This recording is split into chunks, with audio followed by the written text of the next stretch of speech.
Graça e paz, seja muito bem-vindo ao nosso 20º dia com Provérbios. Chegamos aí a 2/3 daquilo que o Senhor nos convidou para caminhar agora nesse final de ano. O capítulo 20 de Provérbios vai tocar num assunto muito interessante. Vai falar sobre autocontrole. E autocontrole ao usar coisas que podem afetar a nossa mente, que podem tirar a nossa sobriedade. O verso 1º do capítulo 20 vai dizer assim: O vinho é zombador, e a bebida forte causa alvoroço. Todo aquele que é vencido por eles não é sábio. A fúria do rei é como o rugido do leão. Quem o provoca peca contra a própria vida. É uma honra para alguém ficar longe de conflitos, mas os insensatos envolvem-se neles. Logo no início do capítulo 20, o que a gente aprende aqui, é sobre autocontrole. É sobre ponderar as atitudes. Falar de bebida é algo muito controverso.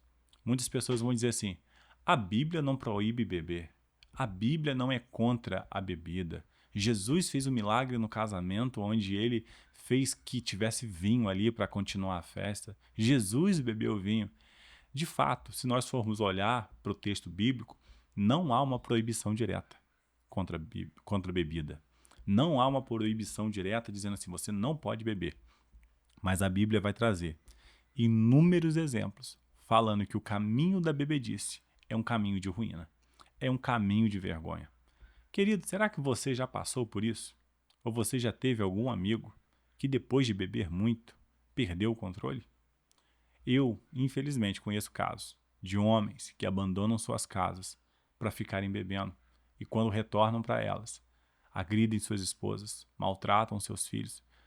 Você pode talvez dizer assim, Rony, eu não sou esse homem. Glória a Deus pela sua vida, querido. Mas o que a Bíblia nos ensina é sobre ter autocontrole. É sobre não ser dominado. E você quer ver algo importante para você descobrir se você é dominado por algo ou não? Tente parar. Pare de fazer uso. Se você consegue parar de fazer uso, glória a Deus, você não está sendo dominado. Agora, se você não consegue ficar distante, se você não consegue parar de usar, se você não consegue parar de usufruir, você já se tornou escravo desse algo. E a Bíblia fala a respeito disso, que a bebida ela é tão poderosa que ela zomba da gente. Ela nos leva a um estado de alegria, de prazer, de satisfação, que nos encaminham para um comportamento de loucura, para um comportamento de insensatez. Salomão, ele vai dar uma palavra mais à frente, e ele diz assim: é melhor a casa onde há luto do que uma casa em festa. Sabe? A bebida ela nos faz pensar dessa forma, sem medir consequências, sem pensar no amanhã, só festejar. Mas na casa que há luto, a gente reflete, a gente pondera. Logo, o versículo seguinte, que a gente lê depois de falar da bebida, o verso 2 diz assim: a fúria do rei é como o rugido do leão. Quem o provoca, peca contra a própria vida. É uma honra para alguém ficar longe de conflitos, mas os insensatos envolvem-se neles. Querido, nós precisamos ter essa compreensão de que tudo que fazemos, tudo, absolutamente tudo, nós precisamos medir consequências. Saber de que maneira essas coisas vão afetar a nossa vida. Saber de que maneira essas coisas vão influenciar no nosso futuro. O provérbio está falando com a gente é sobre medir consequências, realmente, sabe? Não adianta nada você ter prazer a custo de sofrimento futuro. Você tem um prazer hoje, momentâneo, que vai colocar em risco tudo que você pode viver amanhã.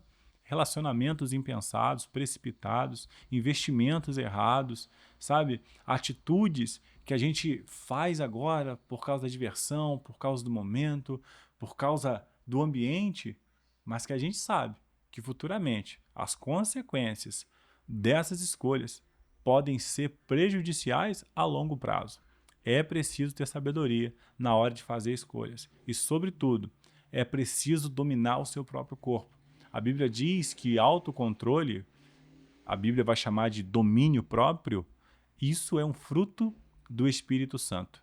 Quem domina o seu corpo é aquele que está sendo de fato guiado pelo Espírito de Deus. O verso 4 e o verso 13 vão trazer uma lição importante que eu acho que essa você deve guardar, além de todas as outras, né? Mas de maneira especial, se você realmente quer começar a viver uma nova realidade no próximo ano. O verso de número 4 diz assim: o preguiçoso não ara as terras porque é inverno. Por isso, no tempo da colheita, procura e não encontra nada. O verso de número 13 do capítulo 20. Não ame o sono, para que você não empobreça. Abra os olhos e você terá pão de sobra. Existe uma palavra chamada procrastinar, procrastinação. Para falar de maneira simples, deixar para depois, fazer outra hora, esperar mais um pouco, tardar naquilo que nós sabemos que já devemos fazer. Querido, tudo bem que nós estamos aqui com a expectativa do novo ano, viver algo novo, viver algo diferente. O Senhor vai fazer, vai ser tudo novo. Só que o que você quer viver amanhã? Será que você deve esperar o amanhã chegar para começar a construir?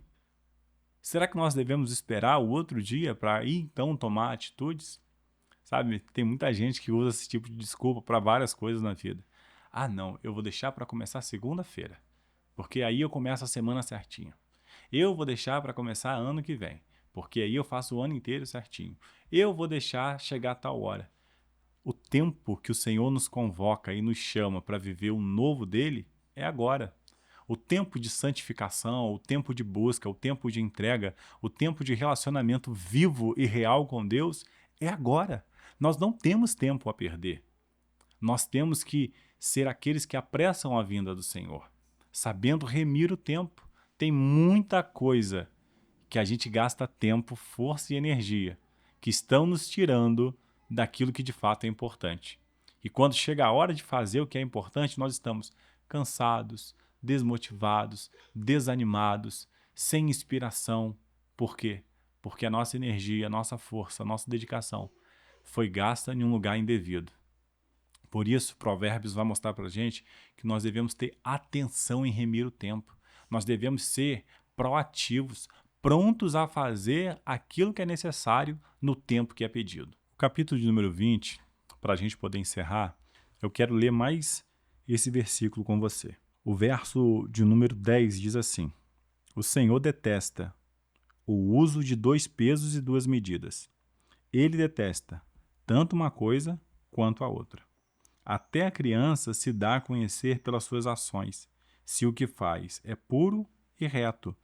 O Senhor, o ouvido que ouve e o olho que vê, o Senhor os fez, tanto um como o outro. Se tem uma coisa que Deus não gosta, que aborrece o coração de Deus, é desonestidade.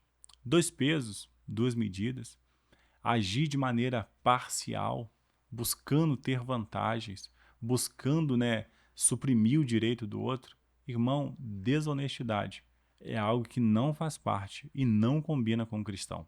Não combina com aquele que ama o Senhor. Entenda uma coisa. No Velho Testamento, a gente acha a história de Abraão. Abraão é uma inspiração para os judeus, é uma inspiração para os cristãos. Ele é tido como o pai da fé. A Bíblia diz que Abraão creu e isso lhe foi imputado por justiça. Mas esse homem, quando Deus faz promessa na vida de Abraão, Deus fala que através da vida de Abraão, todas as nações da terra seriam abençoadas. A Bíblia fala que ele seria transformado em uma grande nação. A Bíblia diz que o Senhor abençoaria todos aqueles que o abençoassem. Mas antes de tudo isso ser dito, Deus falou uma coisa com Abraão. E eu quero falar isso com você. Antes de Abraão receber a bênção, desfrutar de toda a promessa de Deus, sabe o que o Senhor falou com Abraão? Se tu uma bênção. Seja você, Abraão, uma bênção em primeiro lugar. Você quer receber as bênçãos de Deus? Você quer alcançar o favor de Deus? Você precisa estar capacitado para isso. Você precisa estar na posição que o Senhor deseja que você esteja. Às vezes a gente quer receber coisas que nós não estamos prontos para administrar e nem para possuir. Coisas que, se vierem para nós, vão nos corromper, vão nos levar para o caminho distante do Senhor.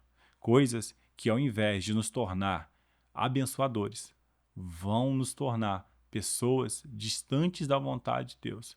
Pessoas que vão, infelizmente, amaldiçoar a vida de outras pessoas. Irmão, entenda uma coisa.